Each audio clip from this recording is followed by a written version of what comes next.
a gente fez uma enquete na rua para entender melhor o que pensam os mais velhos e como pensam os mais jovens a respeito da Páscoa. E é bem interessante, você vai perceber aí. E eu queria que vocês assistissem comigo. Vamos lá? Então vamos assistir.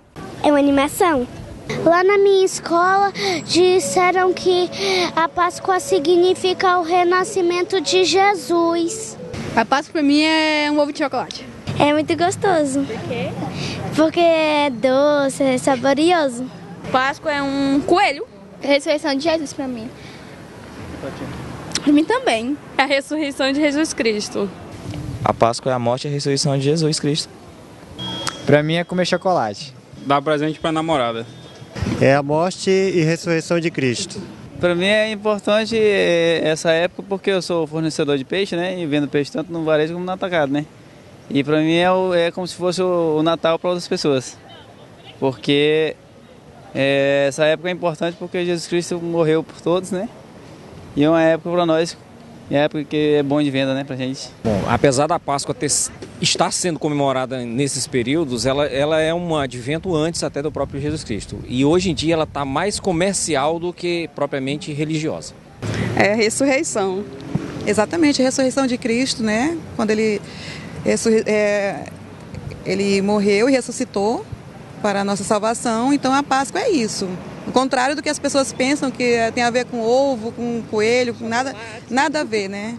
É mais comércio. Então temos que pensar que a ressurreição de Cristo é o mais importante. A morte é a ressurreição de Cristo. O significado da Páscoa é a ressurreição de Jesus Cristo, né? Então é uma data importante para nós cristãos, tendo em vista, né, que Cristo veio, né, para reafirmar tudo que Deus no Antigo Testamento havia predito, né? Então é uma data muito importante para os cristãos que nós devemos festejar. Páscoa não existe mais. Antigamente existia a Páscoa. Hoje o pessoal não respeita mais os mandamentos de Deus, certo? Então hoje o pessoal come carne, o pessoal bebe, o pessoal dança. Não existe mais Páscoa. Gente, olha, você vê, né? Tem todo tipo de opinião, muita gente acerta, muita gente não tem noção. Você vê os jovens, né, João? Com certeza. Você viu que coisa interessante? Como você pode ver essa diferença, né? E é como você vê, você consegue compreender que hoje essa sociedade está muito mais arraigada ao capitalismo mesmo. Né? Como esse discurso está bem pregado, e as próprias demandas em si, elas se voltam para isso, né? Qualquer outro feriado, a Natal, a Páscoa em si, elas têm essa demanda, esse uso da mídia para explorar esse lado, né? O lado do capital. E você perde o sentido total do feriado, né? Aquela troca de valores, a ideia da transformação que em si também está no nome da própria Páscoa, né?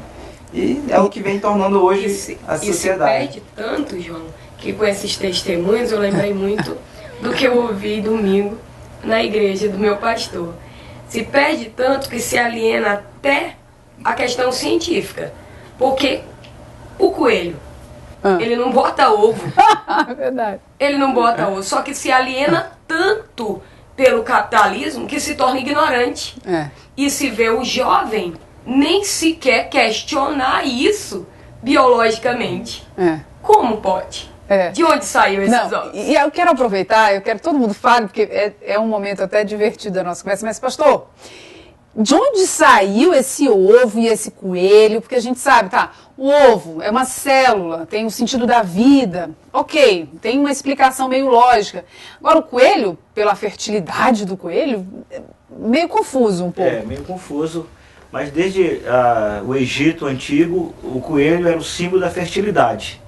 Então, nos séculos 1700 para 1800, os alemães migraram para a América e era um período de uma mortalidade infantil exorbitante, fora do normal.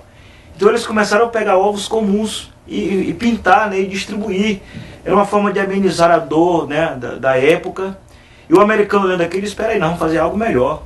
Vamos pegar aquilo que produz uma sensação mais gostosa, que é comprovado que cientificamente o chocolate é o sabor que dá mais prazer no mundo todo, é gostoso mesmo, né? Que é uma pena, né, para nós mulheres. Inclusive eu vi até uma imagem no Facebook do Chapolin Colorado dizendo: diz que é meu amigo, mas não me dá nem o ovo da Páscoa, né? Então tem essa conotação. Então o americano pegou o chocolate, né, associou com a ideia do símbolo da fertilidade o coelho e criou-se toda essa cultura mercantilista que, né, dominou todo mundo, e hoje é impossível viver sem esse peso mercantilista da Páscoa, perdendo seu verdadeiro sentido, né?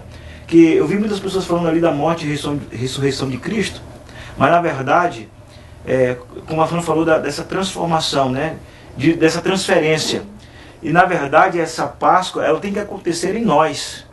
Nós devemos ser, né, o reflexo dessa Páscoa que é Jesus. 1 Coríntios 5,7 fala que Jesus Cristo é a nossa Páscoa. Então ele morreu e ressuscitou para me transformar, para me dar uma nova vida, para me dar a natureza dele e que eu possa refletir no mundo a sua glória. Sensacional. E assim, você percebe que a cada situação e a cada ano que passa, nós temos um problema sério de saúde, que é a depressão. Porque as pessoas, elas perdem o amor próprio, elas deixam de acreditar, é tudo tão comum, mas existe alguma coisa fantástica, perfeita, mais fantástica, mais perfeita do que o ser humano, né? As pessoas querem ver milagres, eu quero coisas grandes, mas se você olhar para sua mão, é só uma mão. Não existe no mundo inteiro uma mão igual à sua. Assim, sabe, o ser humano, ele perdeu essa coisa de se olhar e dizer, eu sou uma criatura, eu sou uma criação perfeita de Deus. Eu tenho doenças, eu tenho problemas, mas eu sou perfeito, olha eu aqui. E aí você começa a procurar fora e esquece que dentro de você precisa acontecer essa revolução. Porque eu estava estudando esse final de semana e eu achei assim, fiquei encantada com um texto do curso de teologia que diz o seguinte, que a cruz, ela continua sendo o maior escândalo da história, né? Porque, imagina, é uma cruz. Não, é muito mais. É a transformação do mundo, é a divisão, né? Você nasce de novo, você muda de dentro para fora. E é isso que se acredita e que se espera que aconteça com a pessoa. Que na Páscoa, se ela quiser trocar o chocolate, se ela puder, ela troque. Mas que ela tire um minuto para que ela possa pensar nela, onde que ela pode mudar. Existe alguma coisa que precisa mudar? A gente sempre existe essa necessidade, porque quando você para de aprender e de querer mudar, você já está com algum problema, né? Mas as pessoas ficam procurando fora. Eu posso tomar um ansiolítico, eu posso fazer uma terapia. Se a situação exigir, faça, tome, mas procure investir na sua vida espiritual. Nós temos aqui cientistas, né? Fui para uma palestra outro dia e eu fiquei muito feliz, porque um cientista estudado, com todos os títulos que você possa ter, ele dizendo, eu descobri, já tenho mais de 60 anos, que na minha vida existia uma lacuna. Eu tinha preenchido todas as outras, mas a espiritual estava aberta. Então não dá para você querer ser pela metade. Você precisa investir na sua vida espiritual, até para você conseguir aprender mais, viver com mais leveza e com mais esperança. Porque você começa a querer dividir. De alguma maneira você não consegue, né? Ter esse amor, ter também essas lágrimas, essa angústia, essa dor de ver as coisas acontecendo, mas você decide, não. Eu sei que eu sou filho de Deus, eu sei que existe uma promessa e uma esperança, né? Então eu vou querer dividir. E isso é o que a gente sente, as pessoas estão sentindo mais falta hoje. É verdade. E é tão fácil, né? Porque a gente tem passado por uma transformação imaginária. As pessoas, elas têm se transformado externamente. Uhum. E essa semana me chamou muito a atenção. Semana passada, aliás, uma visita no Colégio Meta, que é onde eu trabalho também pela manhã, de uma ex-aluna do Colégio Meta, que hoje ela é juíza federal. E ela não é nenhuma filhinha de papai, como a gente costuma dizer, mas ela era bolsista da escola. E ela falou algo na sala dos professores, para nós professores, que aquilo marcou dentro de mim. Um professor se referiu a ela e disse assim, uma menina nova. Você olhava, a menina nova. O professor disse assim, nossa doutora, o que mais me surpreende na senhora é a sua humildade. Ela olhou para o grupo de professores que estava diante dela e disse assim, professor, o poder, ele pertence à minha profissão e não a mim. Eu só preciso de uma caneta e um papel para decidir muitas vidas. Quando eu tô lá, eu coloco a minha mão na esfera do poder. Quando eu saio de lá, eu atiro, porque não é meu.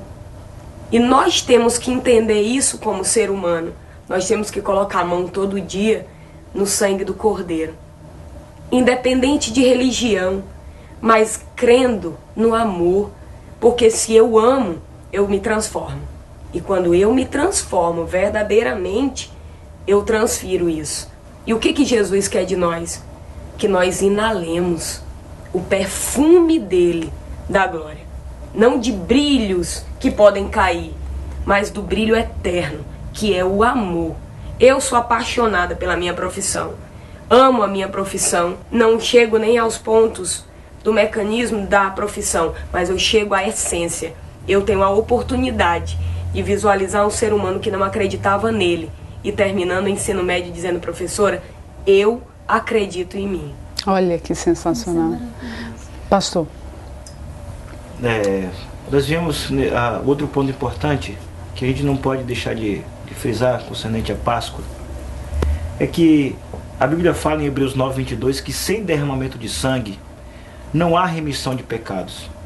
Na antiga aliança, para que o homem pudesse obter o perdão dos seus pecados, ele tinha que imolar um animal no altar e derramar aquele sangue sobre o altar como uma forma de expiação. A palavra expiação significa cobrir a sua culpa, cobrir a sua vergonha. Só que na verdade esse ritual, ele era um ritual muito mecanizado, ele não trazia transformação.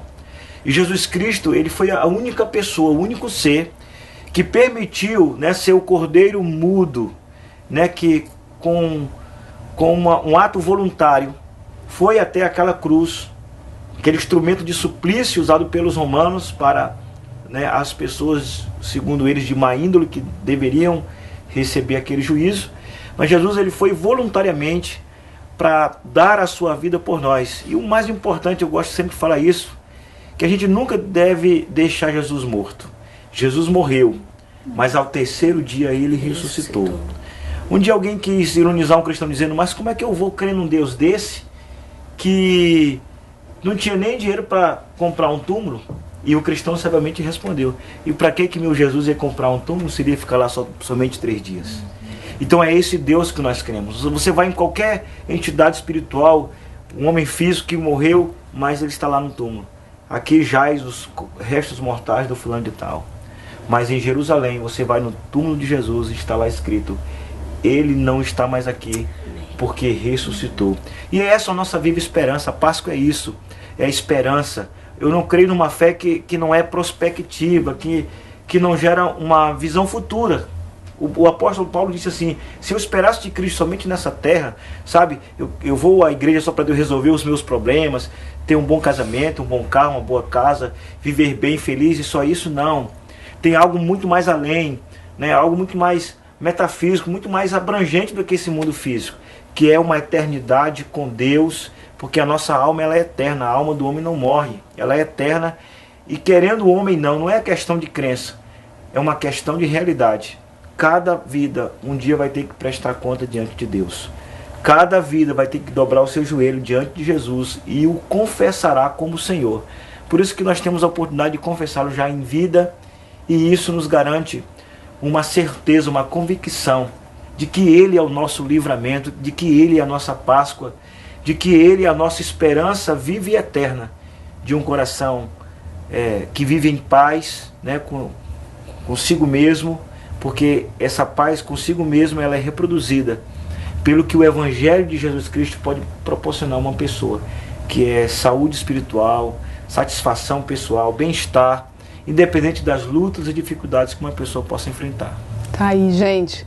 Hoje, segunda-feira, amanhã você tem mais um pouco de Amazônia nessa reapresentação. A gente falou desse tema tão importante. Você tá aí curtindo o feriado com a família, mas que importância tem este dia? Vamos dizer, esse último dia desse feriadão em que as pessoas pensaram mais em Jesus, ou algumas nem lembraram da referência primordial desta data. Queria encerrar já nesse momento, uma pena, o tempo é curto, mas pedindo que cada um de vocês deem um recado, sabe? Cada um na sua esfera. João, para os seus amigos jovens, estudantes, quem está começando o futuro, né? Jane, para os comunicadores e assim sucessivamente. João, começar com você. Bom, eu acho que nesse momento, acho que é tentar, mesmo, até o que o pastor mesmo citou, é esse resgate da espiritualidade, né? A gente tentar reaver isso, sabe? Tentar retomar um pouco da nossa consciência com relação a qual é o nosso papel aqui, né? O que a gente tem que fazer, o que a gente pode fazer para poder melhorar isso, né? Não só na sociedade, mas em nós mesmos, né? Qual vai ser esse papel que a gente pode fazer futuramente. Eu acho que isso é o que a gente pode tentar ganhar dentro do que seria essa data, tentar buscar isso, né? Ótimo, Jane. Bem, a melhor mensagem continua sendo a de Cristo. Não tem jeito, você precisa, essa dor que você sente, esse desespero, essas lágrimas que te consomem, existe uma esperança para você, assim como existe para cada um de nós aqui. Basta você crer, aceitar esse Deus que é tão maravilhoso, que é tão poderoso, mas que é tão amoroso, que disse, olha, eu não quero perder nenhum deles. Então eu vou dar o que eu tenho de mais precioso, que é o meu filho. Ele vai lá, ele vai morrer, ele vai ser crucificado, e eu não abro mão de nenhum de vocês. Então assim, que você possa pensar nisso, que você possa tomar essa decisão onde você estiver, né? Eu quero esse Deus, eu quero descobrir que Deus é esse, eu quero esse amor. E Deus tem muito mais para você hoje, que é segunda, ou no final de semana. Não resista. Fran. A maior mensagem que eu quero deixar é para o meu grupo, educadores. Sei que é uma profissão árdua, mas é um dom. É um dom. E quero dizer para todos os educadores que estão nos vendo agora, volte sim, depois desse feriadão renovado, com a certeza de que você pode até não estar sendo compreendido cientificamente, mas você está fazendo parte da transformação de um ser único e que foi feito não no haja ser humano, mas realizado pelas próprias mãos daquele que nos amou sobremaneira e nos ama até hoje. Pastor. Talvez você está assistindo o programa e está questionando, poxa, eu não perco esse programa, mas hoje tem uma outra temática, né? Bem religiosa, espiritual, talvez tendenciosa. Você pode até falar assim, poxa, o Estado é laico, por que eu tenho que assistir isso? E graças a Deus que o Estado é laico. Mas dizer que o Estado é laico não significa dizer que o Estado é incrédulo, que o Estado é ateu. Quando nós falamos que o Estado é laico, é que o Estado não está defendendo nenhuma religião em detrimento de outra. Isso significa que o Estado tem que dar voz a todas as religiões, seja cristã ou outra que não seja cristã. E a temática aqui é, o Estado é laico? Claro que sim. O nosso coração, ele precisa estar em Cristo. Independente do Estado laico, você precisa do amor de Deus. Esse amor que transforma, esse amor que nos nivela como seres humanos, e esse amor que transcende, né, a sua fé, sua crença, a sua incredulidade. Eu quero deixar só uma palavra que Jesus disse, João 14,6. Eu sou o caminho, a verdade e a vida, e ninguém vem ao Pai senão por mim. Medite nisso e seja abençoado, e com certeza Jesus vai ser a tua Páscoa para todo sempre. Que lindo, amém. Quero aproveitar e mostrar aqui para vocês 2 livros, apenas 2. O pastor Aldo Gama é um escritor maravilhoso, incluindo aqui frases deliciosas para você meditar.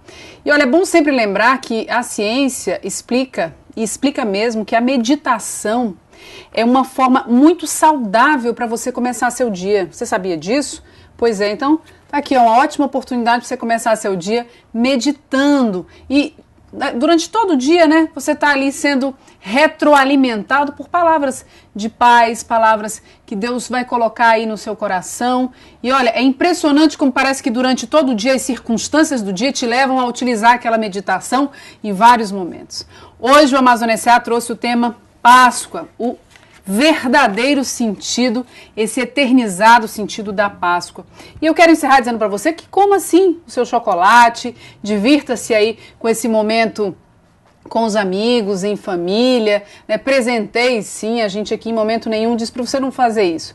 Mas o que é importante? Que em cada mordida e no sabor doce desse chocolate que você provavelmente pode estar até comendo agora, você possa lembrar de um amor que excede todo o entendimento. E não há sabor igual a conviver, viver e fazer de você uma pessoa que está vivendo mais perto de Cristo Jesus, esse bebezinho que nasceu numa manjedoura, que viveu uma vida, que pregou uma mensagem tão assustadoramente viva para uma geração inteira, que 2014 anos depois é lembrado e essa mensagem parece que se renova a cada dia. E ele morreu sim, mas ele está vivo. E o Voa Flor termina dizendo assim com as crianças, ele prometeu e um dia ele vai voltar e vai estar aqui com a gente. E aí, gente, é esse o sentido que a gente quis retratar para vocês. É isso que significa Páscoa, muito além do sabor do chocolate, mas o sabor de um Deus que é presente em cada um. Basta abrir a porta. Queridos, muito obrigada, foi uma honra. O Amazônia S.A. termina com esse pedacinho desse vídeo, gente, que emociona tanto, eu fico tão emocionada, né? Lindo, né, Jane? Dizendo aí pra você, realmente ele ama o papai e a mamãe, e é isso, é essa mensagem que a gente queria deixar pra vocês. E feliz Páscoa, que já passou, mas ano que vem tem de novo. Obrigada. Muito bom. Ele ama a mamãe, ele ama o papai, ele ama o tio, ele ama todo mundo.